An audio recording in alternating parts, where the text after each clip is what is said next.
a história. Agora vamos falar um pouquinho sobre esse teu ingresso na política, né? Quem foi teu padrinho político? Tua referência política? Quem te ajudou a debutar, a iniciar nesse processo? Zeca ou Lourival? Pois é interessante a gente Ou analisar. outro, né? Isso, é interessante a gente analisar um outro contexto antes de chegar nessas personalidades, né? E aqui, Ailton, mais uma vez, é testemunha, faz parte disso, né? Eu acredito que antes de tudo, né, e falando da questão da Igreja Católica, quem me conhece de perto sabe, eu tive uma vivência muito grande dentro da igreja, de chegar aí para a igreja de domingo a domingo, morar na casa paroquial. Quase ia para o seminário, né? Isso, e aí é onde eu vou chegar, que também foi um pouco da tua pergunta lá atrás, uma introdução, a questão da vocação, né? Então eu fui vocacionado, né, para o ministério sacerdotal, me senti chamado naquele momento, dentro do meu engajamento dentro da igreja, e naquele momento eu entendia que eu podia servir ao povo, a Deus e à igreja através do ministério. E aí fui para a casa paroquial fazer o período de experiência e tudo. E aí, óbvio, depois, né, e aí eu sempre digo que são as coisas, os caminhos que Deus constrói para a gente, porque era para me ter ido para o seminário ainda do 2º para o 3º ano do ensino médio, para que eu já concluísse o 3º lá no seminário.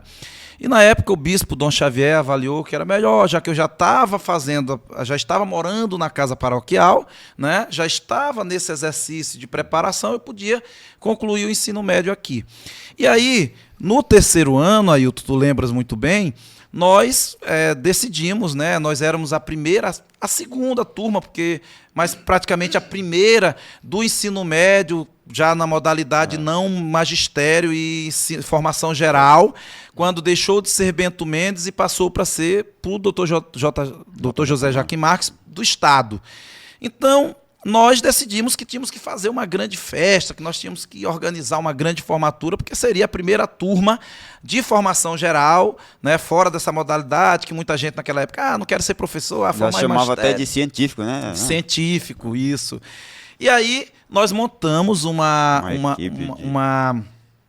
comissão organizadora, né, para organizar essa formatura. E eu fui fazer parte dessa equipe, e aí nós começamos a organizar eventos, né, para angariar fundos para custear essa formatura.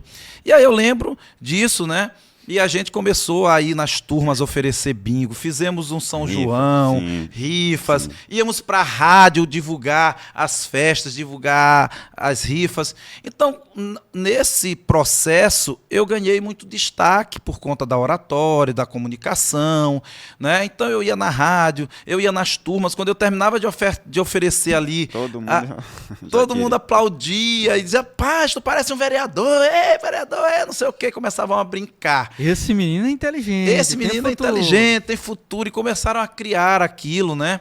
Então a afinada professora Gozanilma era a nossa professora, assim, a madrinha de todo esse processo, todo esse projeto. E Nilma todo mundo conhece, era uma paixão, todo mundo muito apaixonada por Nilma, aquela coisa toda. E aí surgiu essa coisa. Aí o Ronildo, né, de uma vocação sacerdotal, começa a desviar para uma vocação para política, né?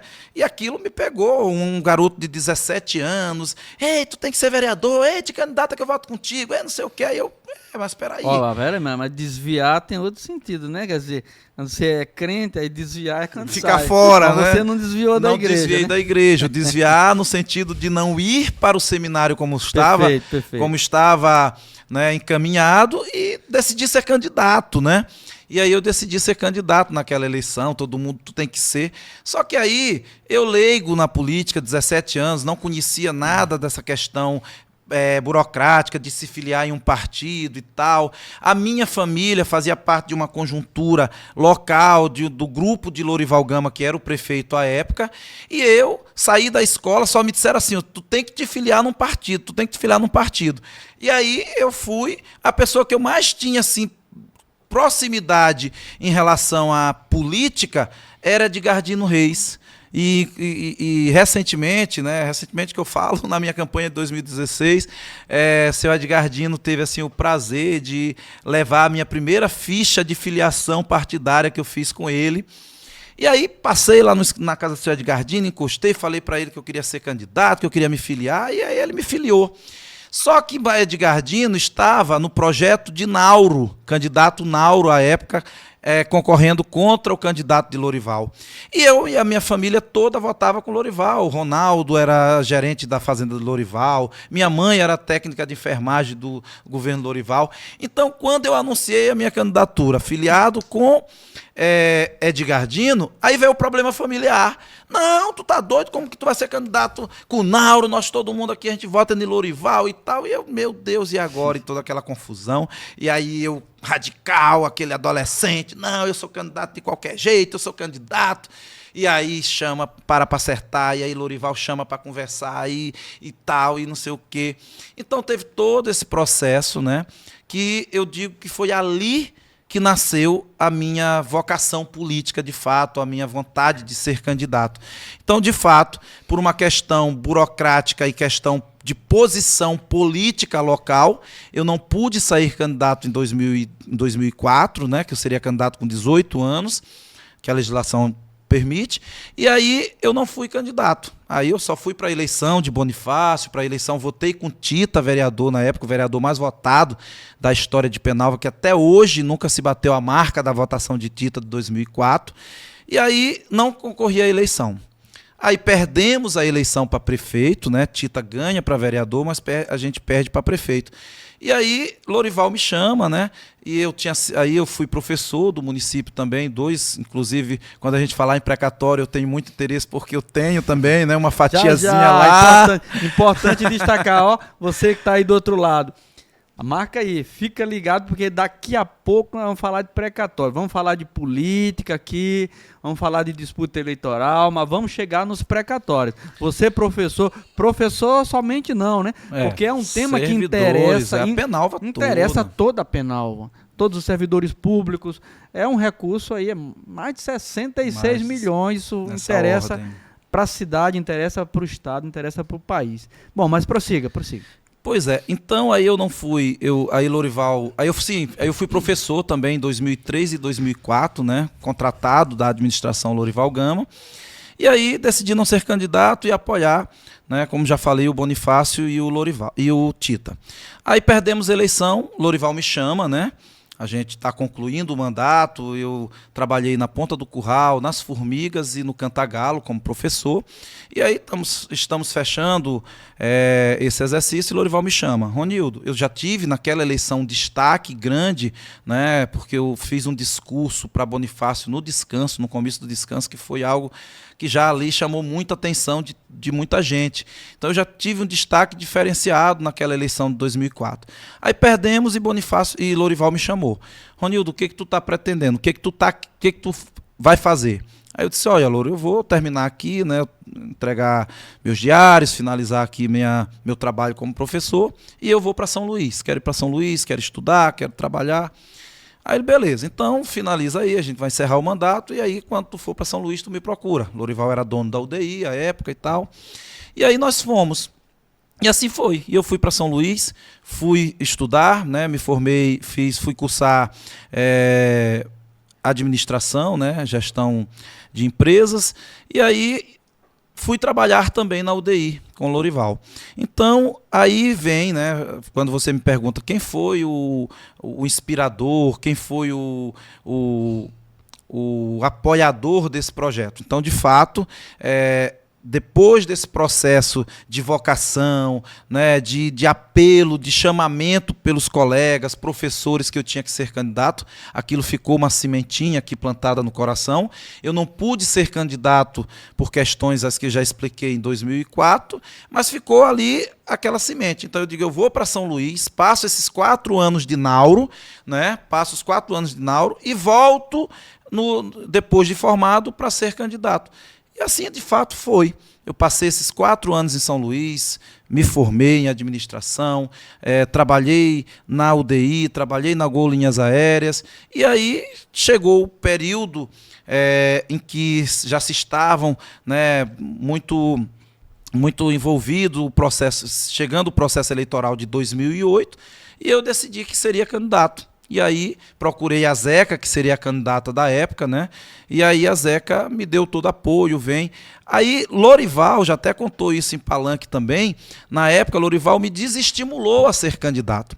Vai estudar. Vai estudar. E o que Lorival disse, né? A gente sentado lá no restaurante da UDI, ele me disse o seguinte: Ronildo, olha, a UDI é uma empresa privada, né, que tem uma projeção, né, de crescimento e tal. Então, eleição, ela tem de 2 em 2 anos. Se tu sair agora, te afastar para ser candidato para essa eleição de 2008, e de repente tu não ganha eleição, aí tu vai voltar para trabalhar na UDI. Com 2 anos tem eleição de novo. A UDI vai achar que tu vai tornar a se afastar para ser candidato de novo. Então tem eleições de 2 em 2 anos. Então eu acho que a UDI não vê isso com bons olhos, entendeu? Eu acho que você tem um caminho aqui para crescer dentro da empresa, né? Você está crescendo aqui dentro da empresa. Eu entendo que seria melhor tu não te candidatar, a UDI não vê isso com bons olhos, né? Continua estudando, vai buscar teu crescimento profissional. E aquilo, eu ouvi aquilo, mas assim, eu tive um ímpeto, e olha que eu sempre tive assim, muita dificuldade, porque a minha relação com o Lorival era uma relação de subordinação, né? Sempre, Lorival prefeito, eu aquele adolescente ali, que era professor, que tinha uma relação, né, muito abaixo dele. Então, assim, eu sempre tive muito medo de tratar com o Lorival, de ter uma conversa assim, olho no olho e tal, era sempre uma relação muito subordinada mesmo. Mas aquilo me deu uma força tão grande assim que eu respondi de forma imediata para Lorival. Disse: Louro, então eu vou sair da UDI porque eu vou ser candidato. Eu vou concorrer à eleição. E aí tudo bem, ele, então beleza, procura recursos humanos, né, pede lá para dar baixa e tudo. E aí assim eu fiz. Aí eu saí da Gol em agosto de 2008, né?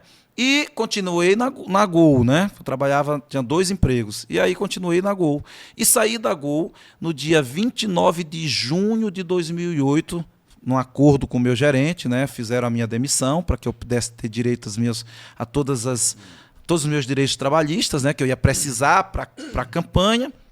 E aí saí da Gol dia 29 de junho de 2008 e botei meu nome na convenção lá no Palace Club no dia 29 de julho de 2008, um mês depois. E fiz, naquela época eram 90 dias, né? Eram 3 meses de campanha. Fiz 3 meses de campanha e consegui, naquela época que nós tínhamos tido uma alteração legislativa federal, que tinha reduzido de 13 vereadores para 9, naquela legislatura eram apenas 9 vereadores, e eu fiquei em 8º lugar com 567 votos naquela eleição. Gastou uns 100 mil reais naquela época? Nada, gastei uns 7, 8 mil reais naquela época. Conta direitinho aí. Conta de verdade. Ficou devendo uns favores? Aí a gente entra, aí a gente vai no mérito do dever, né? Dever eu fiquei devendo muito, né? Porque eu empenhei palavra, credibilidade e, claro, nós tivemos muitas pessoas que me ajudaram. Jordão, meu compadre, sempre foi alguém que sempre esteve junto com minhas eleições, sempre me ajudou muito. Daqui a pouquinho nós vamos falar sobre os pedidos assim inusitados. O colega Nelilson contou aqui na última da história de Lorival, né? Da história de Lorival, que o Lorival estava cortando o cabelo. E aí o cara chegou e pediu: ô Louro, me arruma um dinheiro. Louro, rapaz, acabei de chegar de São Luís, rapaz, tô sem dinheiro. Isso não é dinheiro aqui não, rapaz, isso é outra coisa. Aqui o cara falou assim: então me dá um cigarro desse aí que tá no teu bolso. Ele disse: não, rapaz, não é cigarro, é um colírio. Ele disse: então bota um pouquinho aqui. Bota só um pinguinho aqui só. Essa história da cultura política, né? Assim, o que é pior é que me parece que está em processo de expansão esse processo de mercantilização do voto. Isso é pior ainda, ao meu ver. Porque um favor parece que ele cria solidariedades ali. Sim, uma reciprocidade. A compra é mais complicado. Mas, Ronildo, eu sei que essa história é longa, tem muita coisa para contar. E você conta muito bem essas coisas. Se te deixar falar, a gente fica aqui até 9 horas da noite.